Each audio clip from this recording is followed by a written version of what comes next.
हीरा मंडी, जो कि आज लाहौर यानी कि पाकिस्तान में स्थित है। हीरा मंडी का इतिहास मुगल काल से शुरू होता है।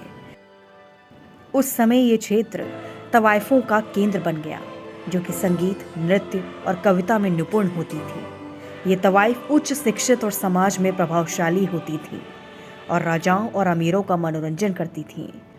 इसे शाही मोहल्ला या रॉयल नेबरहुड कहा जाता था।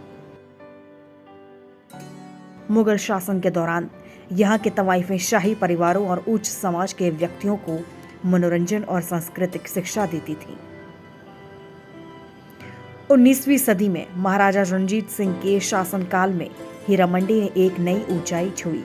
महाराजा रणजीत सिंह ने तवाइफ संस्कृति को संरक्षण दिया और इसे आर्थिक केंद्र बनाने की कोशिश की।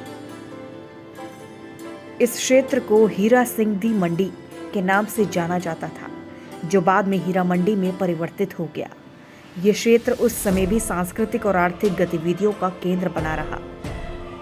ब्रिटिश राज के आगमन के साथ ही हीरा मंडी की सांस्कृतिक पहचान धूमिल होने लगी।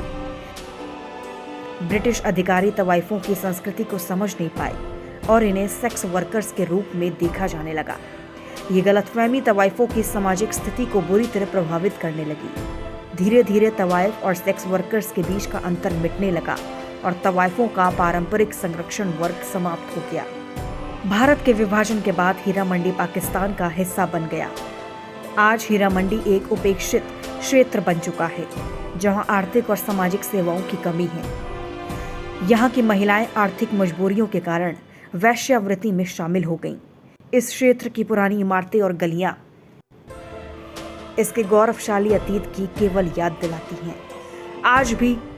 आज भी हीरा मंडी की तवाइफ संस्कृति को साहित्य और सिनेमा में जीवित रखा जा रहा है। संजय लीला भंसाली की web series Heera Mandi the diamond Bazaar इसी संस्कृति और इतिहास पर आधारित है, जो तवाइफों के जीवन की जटिलताओं और उनकी सामाजिक स्थितियों को चित्रित करती है। ये श्रृंखला उन महिलाओं को श्रद्धांजलि है और एक याद दिलाती है कि इतिहास की गलतियों को दोहराना नहीं चाहिए।